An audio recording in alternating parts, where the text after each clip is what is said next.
Hey guys, Prowl 1701 here, and today on It's Armageddon, we're going to be talking about the 11th Doctor, Matt Smith. And my question is, what if you could only save 5 episodes from each series of Matt Smith's era? Now, not 5 stories, 5 episodes. So 2-parters will count as 2 stories. So if you pick Time of the Angels and Flesh and Stone, that's 2, not 1. And then we'll say 3 specials, because he had, 4 or 5 specials, I think? Let's say 3 specials, just to be nice, 3 specials. This includes the Christmas stuff and the 50th anniversary stuff, 3 specials. So we'll start with Series 5, and my number 1 is definitely The 11th Hour. It's my favorite Matt Smith episode. I think it's objectively the best post-regeneration story.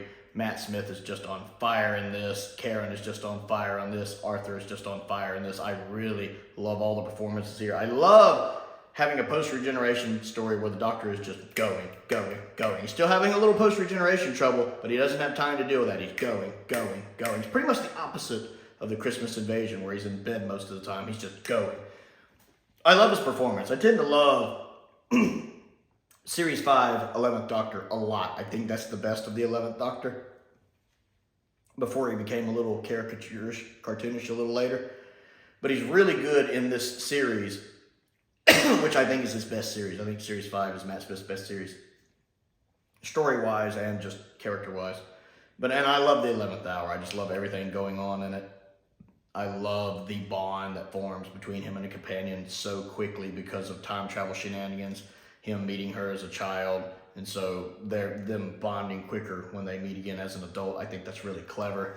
And I love that ending scene when he makes the Atraxi leave. I just love that, seeing all the past villains, including classic ones, seeing the past Doctors.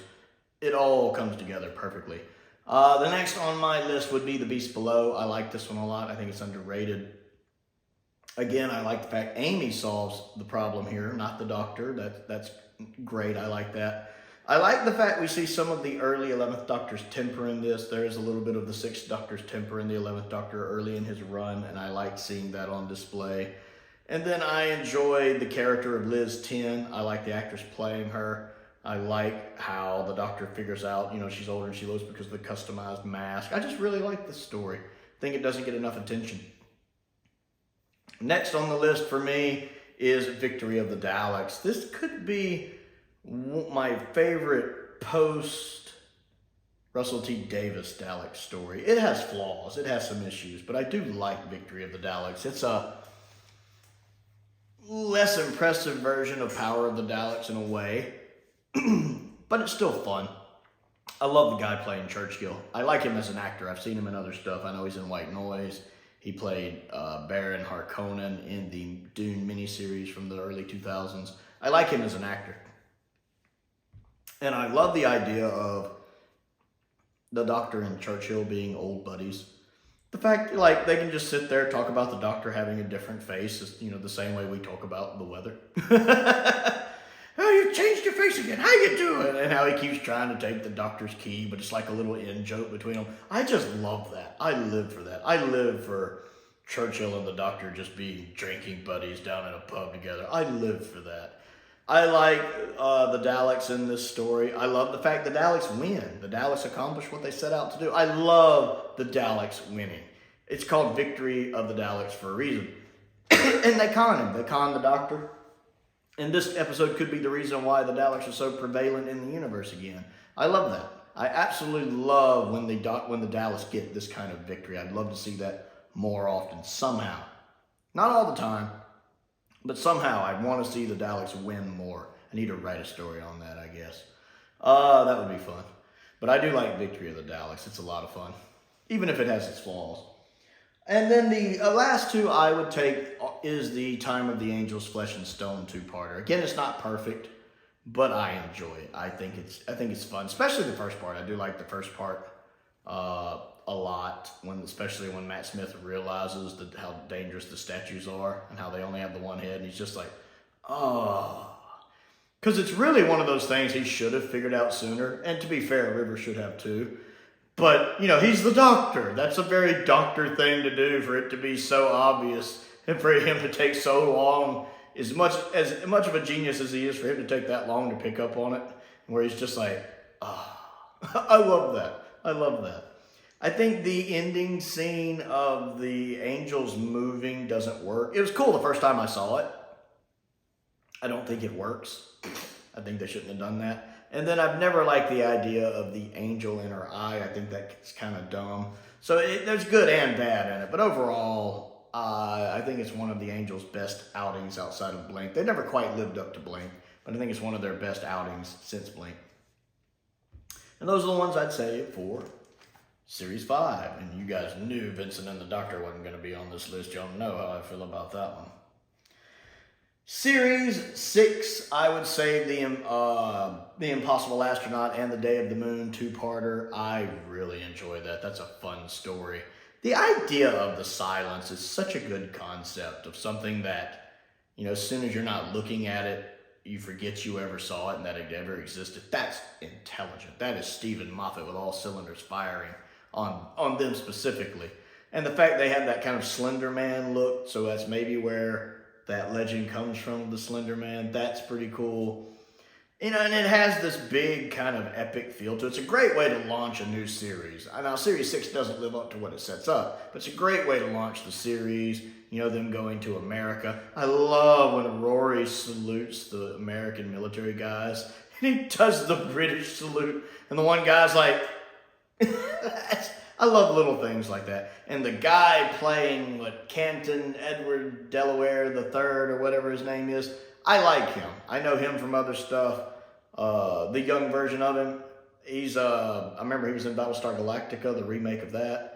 He's a really good actor, and he is just great as Delaware the Third in this. I love how he just accepts everything. Like when he goes to the doctor, and he's just like your wheels. I enjoy all of that. It's a good story, and it sets up a good mystery, even if the series doesn't fully deliver on it. It's a lot of fun. And the way the Doctor tricks the silence at the ending with the moon landing, that's clever. I like how that's done. So that's how I do my first two. The next one would be The Doctor's Wife, which I believe is Neil Gaiman, who did that one. I enjoy that one. I haven't watched it in a while. I don't go back and rewatch a lot of Series 6. I'm not a big fan of Series 6. Overall, but The Doctor's Wife is a great story, and the actress who's playing the human version of the TARDIS she's really good. She's really good, and her and Matt are so good in their scenes together. I mean, they have really touching moments, and then they have really humorous moments. Sexy, you call me sexy. Only when we're alone. That's pretty cool. The guy who voices House does a really good job. I don't know who voices him, but he is creepy. He sounds tonally creepy and intimidating, like Gabriel Wolf levels of creepy and intimidating. And that's a compliment, I assure you. And then the stuff he does to Amy and Rory, especially torturing poor Rory, that's brutal. Absolutely brutal. The way he's manipulating them with time. It's such a strong episode. A really, really strong episode. The next on here is A Good Man Goes to War, the mid-season finale, since this series was split. I liked it. Again, it just seemed like it had this strong energy to it. I mean, I do wish the Doctor would have recruited more people. I mean, he's the Doctor, man. He could have recruited armies from the past, some unit being there. I would have liked to have seen him recruit more people. But it's a fun story. I enjoy it. I love how full of confidence the Doctor is in it. Point a gun at me if you like. Amelia Pond, get your coat. I love all of that. The fact that he does get kind of conned by them at the end, though, how they tricked him about the baby. Fair enough. And then, finding out who River is. Whether you agree with that or not. It was a cool reveal at the time. I don't know. It just has an energy to it I like. When the one female soldier's dying and she remembers the Doctor from her childhood. And the Doctor remembers her. She was very brave, and he's like, they're always very brave. That was really touching in that little speech he gives to her, like, of course I remember, we were in that forest and we ran. And even though he knows she's dying, when he makes that speech about, you helped my friends. Thank you. It's Such a good performance from Matt Smith and the female actress who's playing the soldier. Really, really touching. I really love that scene. Love that scene. And the last one on here is The Girl Who Waited, which I think is just a touching episode with Amy, young Amy and old Amy. And I think Karen does a phenomenal job in both roles. And the makeup on old Amy is really well done, I might add. And how heartbreaking it is he has to leave old Amy there. And again, this is kind of one of those episodes, it's all the doctor's fault. If he hadn't taken them there, it wouldn't have happened. You know, so it's kind of the doctor's fault all of this happens. And that, you know, his two best friends have to go through this emotional trauma. But Arthur does a really good job here too as Rory. He really puts a lot of emotion in his performance. I mean, you really get that Rory loves Amy, just loves Amy so much. So I absolutely love his performance here. It's a really good episode. Moving on to Series 7. I'm going to start off with Asylum of the Daleks. It is definitely flawed. Let me be upfront. Asylum of the Daleks has a lot of things that happen that don't make sense, but it's silly fun. Like Unicorn and the Wasp, or Victory of the Daleks, or Crimson Horror. It's fun. Asylum of the Daleks does a lot of stuff that's just, when you stop and think about it, doesn't make sense. Like, why would the Daleks even have an asylum? You figured they'd just kill them. But it's fun. It's kind of tongue-in-cheek. And it does have those humorous moments. That's your plan. You're going to fire me at a planet. Well, usually you're good. Don't compliment the Daleks when they're firing me at a planet. The way that scene is played is hilarious. It definitely has its moments. It did a really good job of introducing us to Jenna Coleman early before we thought we were going to see her. And I'm amazed they kept that secret. And then the twist with her at the end I didn't see coming was really well done. And then how it sets up the kind of mystery box of who she is really well done. It did a really good job leading into Series 7. And I just find it a fun watch. Plus, Series 7 isn't the strongest season anyway. Next on the list for me is A Town Called Mercy. I think this one has a lot of heart in it. I really like this one because you feel for a lot of different characters. Even the sheriff who's only in a part of the episode, I get him as a character. I get the cyborg and why he's doing what he's doing. I get the other doctor, the alien doctor, and why he's had to do the things he's had to do and what his motivations were. I get everything that's going on with the doctor himself right there. And his speech about, you know, when he pretty much has the other doctor at gunpoint, you know. And Amy's like, you know, this is what happens when you travel alone for too long. It's a fun episode. And plus, it's a Western Doctor Who. And I don't get a lot of Western Doctor Who's. And it's always nice to have a Western Doctor Who that doesn't have the Ballad of Johnny Ringo in it. So I would love to actually see another Western episode of Doctor Who sometime. I love that Doctor Who can just be so many different genres. I really do. Got a lot of heart, that episode. The next one is the Bells of St. John. I love the Bells of St. John. I've talked about it before on this channel. I think it's an underrated episode. I think it's, again, a lot of fun. I love Matt Smith with Clara. I do. As much as I complain about Clara, it's usually her with Capaldi I'm complaining about when she became kind of the I am the law, I am the doctor character. I really liked her more with Matt. Part of it's just I think Jenna and Matt have such a good chemistry together. They do. And I think Matt and Clara, I do think Eleven and Clara have really good chemistry as well.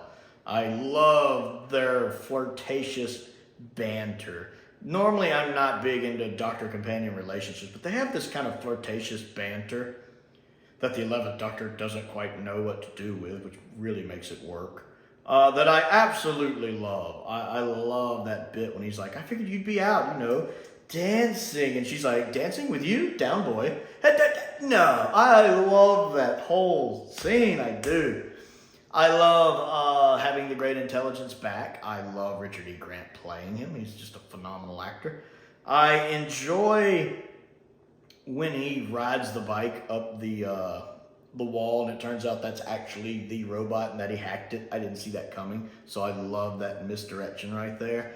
And it has some really good incidental music. I like when Clara and the Doctor first kind of are riding around and they're riding on the bike, and it has this da-na-na-na, ba-ba-ba-ba. I love that little piece of music. It doesn't last long, but I love it. It's just infectious. Such a fun story. Such a great way to start that second half of the season. And then I also have Cold War on here, because I like Cold War a lot. I mean, you have David Warner. I love me some David Warner, and I'm glad to have David Warner in an actual TV episode of Doctor Who.